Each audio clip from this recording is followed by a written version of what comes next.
अस्सलाम वालेकुम स्टूडेंट्स, मेरा नाम नुमान खालिद है और आपको यूट्यूब के इस मुनफरद चैनल होम ऑफ अकाउंटेंसी पे खुश आमदीद कहते हैं। प्यारे बच्चों, आज हम लोग जिस टॉपिक की बात करेंगे ये हमारे पास प्रॉब्लम नंबर 13 है।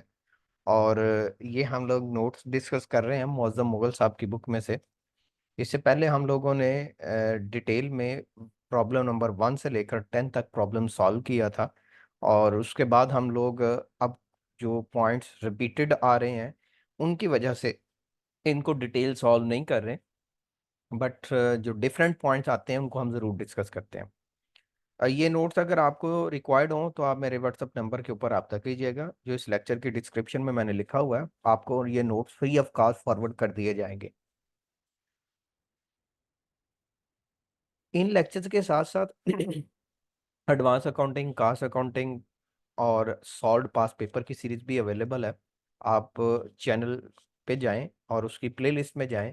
जब आप चैनल पे जाके उसकी प्लेलिस्ट में जाएंगे तो जो आपके रिलेटेड प्लेलिस्ट होंगी उनका आपको आइडिया होता जाएगा, आप उनको ज़रूर यूटिलाइज करें। जो व्यूअर्स चैनल पे नए हैं उनसे गुजारिश है कि आप चैनल को सब्सक्राइब करें, नोटिफिकेशन का साइन प्रेस करें ताकि आपको आने वाले हर नए लेक्चर के बारे में बर वक्त इत्तला मौसूल हो। प्यारे बच्चों, क्वेश्चन है प्रोफेसर अजहर खां। अच्छा, ये प्रोफेसर है तो इसका मतलब है टीचर है, और टीचर है तो इसका मतलब है इसको 25% टैक्स ऑन सैलरी कंसेशन दी जाएगी, जैसा कि हमने प्रॉब्लम नंबर 10 में किया था। ठीक है जी। अगर आपके पास प्रॉब्लम नंबर 10 नहीं है तो इस पूरी प्लेलिस्ट का लिंक मैंने इस लेक्चर की डिस्क्रिप्शन में दिया है, वहां पे जाएं तो आपके पास लेक्चर नंबर 25 है गालबन। वहां उसमें हमने प्रॉब्लम नंबर 10 को डिस्कस किया है, तो आप उसको एक दफा जरूर देखें और फिर इस क्वेश्चन को भी सॉल्व करें। वैसे जब आप ये नोट्स मुझसे लेंगे तो इसके आगे इसका सोल्यूशन भी मौजूद है, आप वहां से भी इसको देख सकते हैं। Anyhow, Professor Azhar Ikram is working as a teacher in Punjab University. He has furnished the following data for the tax year ended 30 June 2023. तो ये हमारे पास इसकी रीडिंग करने से हमें आइडिया होगा कि इसको टीचर की कंसेशन आपने ग्रांट करना है। अच्छा जी बच्चों, नेक्स्ट पॉइंट है जी सैलरी की। आप जानते हैं 1,80,000 पर मंथ है। आप मल्टीप्लाइड बाय 12 कीजिएगा, सेक्शन 12 में फुली टैक्सेबल होगा। Furnished accommodation, rent paid direct by company to the landlord, 9 lakh है। अच्छा, ये जो फर्निश अकोमोडेशन है, फर्निश या अनफर्निश का हमारे पास किसी जगह पे ना कोई इफेक्ट नहीं आता। ये आप 45% ऑफ एमटीएस लेते हैं। आप 45% ऑफ बेसिक सैलरी बल्कि आप लेंगे, एमटीएस तो इधर है नहीं है। तो जो बेसिक सैलरी का 45% है उसका आप कंपैरिजन करेंगे, जो दोनों में से बड़ी अमाउंट होगी उसको टैक्सेबल कर देंगे। Conveyance provided by employer for private use. अच्छा, ये फॉर प्राइवेट यूज है। Cost of acquisition of vehicle was 15 lakh. अच्छा, आपने 15 लाख का 10% लेना है और सेक्शन 12 में फुली टैक्सेबल कर देना है। अगर ये प्राइवेट और ऑफिशियल दोनों होता तो 5% करते, सारा बिजनेस या ऑफिशियल होता तो कुछ भी टैक्सेबल ना करते। Employer also paid the domestic servant salary 60,000, 60,000 उसने पे किया है। Reimburse 30% of salary to the employer. आपने एम्प्लॉयर को इस सैलरी का 30% वापस भी किया है, तो 70% तो नहीं ना किया। 60,000 का 70% लेंगे जो कि 42,000 आएगा, सेक्शन 12 में फुली टैक्सेबल होगा। सो वो पोर्शन जो रीइंबर्स नहीं हुआ वो सेक्शन 12 में taxable. Temporary withdrawal from the provident fund. ये प्रोविडेंट फंड एक फंड होता है जो एम्प्लॉय की वेलफेयर के लिए क्रिएट किया जाता है। ऐसे समझ लें कि ये जिस पर्सन के लिए आप अकाउंटिंग कर रहे हैं, टैक्सेशन कर रहे हैं, उसका ही फंड था, उसमें से उसको पैसे दिए गए, उसने वापस कर देने हैं। तो ये सेक्शन 12 में जाएगा, एग्जेम्प्ट रहेगा, टैक्सेबल नहीं होगा। Donated his house hold furniture to the government hospital, fair market value is estimated at 65,000। ये डोनेशन है और इस डोनेशन को इसलिए बताया गया ताकि एवरेज रिलीफ कैलकुलेट कर सके। Medicine donated to private hospital, private hospital जो अनअप्रूव है उसके लिए कोई ट्रीटमेंट नहीं है। And 20,000 to social security hospital. ये जो 20,000 सोशल सिक्योरिटी हॉस्पिटल है ये 65,000 में ऐड किया जाएगा। टोटल डोनेशन की वैल्यू 85,000 हो जाएगी। और आप जैसे प्रॉब्लम नंबर 10 में आपने एवरेज रिलीफ कैलकुलेट किया है, या इस लेक्चर इन सीरीज इस प्लेलिस्ट के लेक्चर नंबर 21 से लेकर 25 तक जो है उसको भी अगर आप ऑब्जर्व करें तो उसमें भी एवरेज रिलीफ के पॉइंट्स आए हैं, तो वहां से भी आप देख सकते हैं किस तरह हम एवरेज रिलीफ कैलकुलेट करते हैं। Compensation for early retirement, section 12 place किया जाएगा और फुली टैक्सेबल होगा। Project allowance, section 12 fully taxable. Training course fees paid by employer 50,000, 12 में एग्जेम्प्ट, सेक्शन 12 में exempt. Employer also paid Lahore gym खाना मेंबरशिप फीस, ये क्लब की फीस पे की है, हमारा एक्सपेंस बचा है, सेक्शन 12 में फुल टैक्सेबल होगा। Point number 9, rental income of open plot. अच्छा बच्चों, ये ओपन प्लाट है, इस वजह से इसकी रिपेयर चार्जेस नहीं आएंगे, और ना ही अगर क्वेश्चन में अनएडजस्टेबल एडवांस रेंट होता है तो उसको हम कंसीडर करेंगे।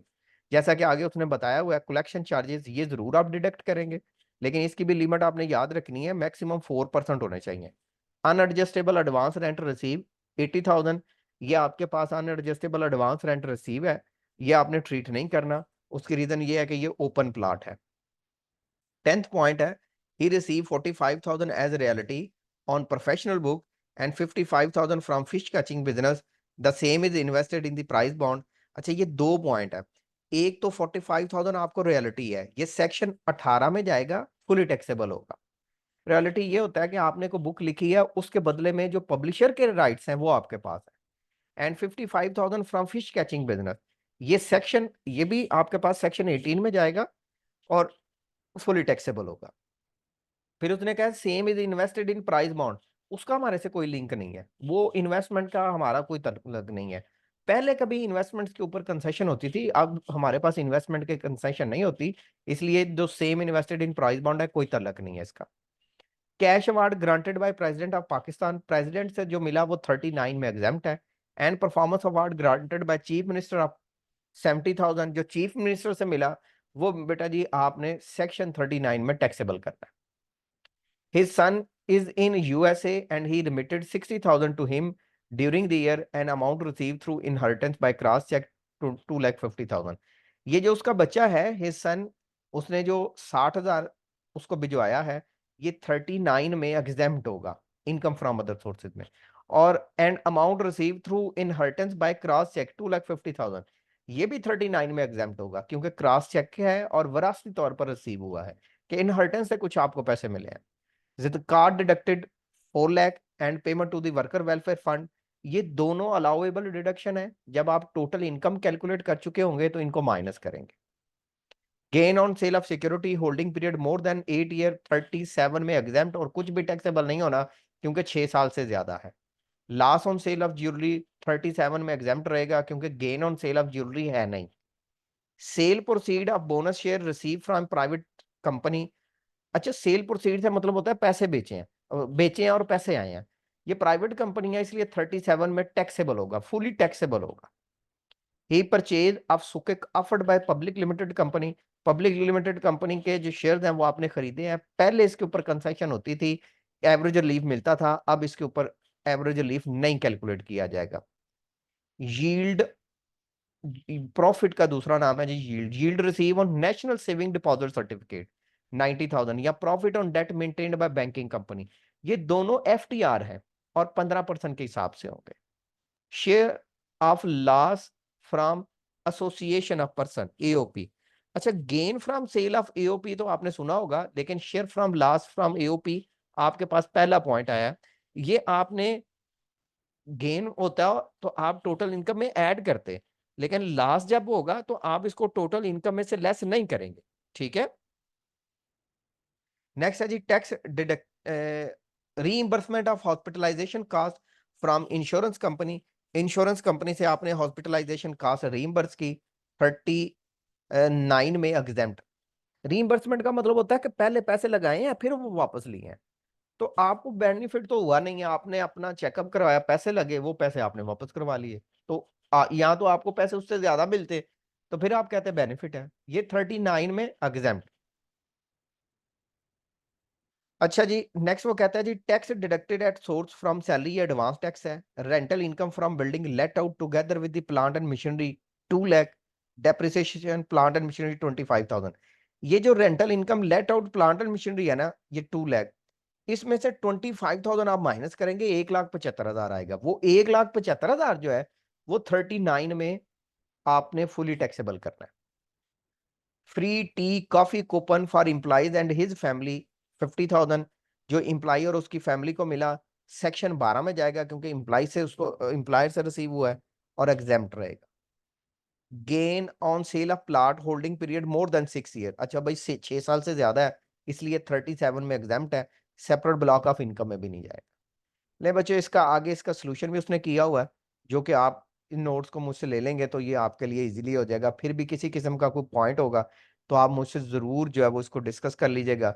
आई एक्सपेक्ट डैट कि आप प्रॉब्लम नंबर 20 तक इसी तरह से उसको ज़रूर देखें। जो बच्चे पुराने हमारे साथ लिंक हैं, उन्होंने पहले से लेकर 10 तक डिटेल में क्वेश्चन किए हैं। तो अब आपके पास 20 तक कोई इतना रिपीटेड पॉइंट जो है वो ज़्यादा है, 90%, कोई एक आधा पॉइंट नया आ रहा है। चले बच्चों, इसलिए मैंने इसको जरा गो थ्रू कर दिया ताकि आपके काम आ जाए। इंशाल्लाह हाजिर होंगे नए लेक्चर में जिसमें हम डिस्कस करेंगे प्रॉब्लम नंबर 14 को। तब तक अपना ख्याल रखिएगा, दुआ में याद रखिएगा। अल्लाह हाफिज।